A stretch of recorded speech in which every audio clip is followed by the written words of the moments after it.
El matí a quatre bandes, amb Toni Marín.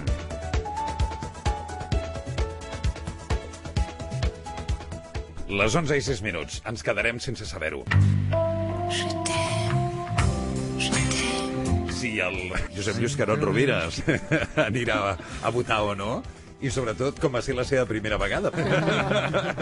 Ja m'he posat en tot. Parlarem de sexe, parlarem de les primeres vegades. Jo vaig començar més o menys quan era un adolescent, sempre explico allò que als 13 o 14 anys. Déu-n'hi-do. És molt d'hora, no? No sé, tot gira al voltant d'això, no? Curiós com s'arriba a magnificar la primera vegada. Això en tot cas és un mèrit del president Pujol. És que la primera acostuma a ser un desastre, no? Diuen. Doncs sí, això no pot ser, o almenys ara no pot ser. És estaré a l'alçada. I tant, si no és que tenim, diguem-ne, un problema a la vista, no en tingui el més mínim dubte. Però ha dit una cosa que a mi m'ha semblat molt maca, molt maca. Diu, va ser una nit molt romàntica. Home, hi vaig dedicar un llibre, vaig dedicar un llibre sencer.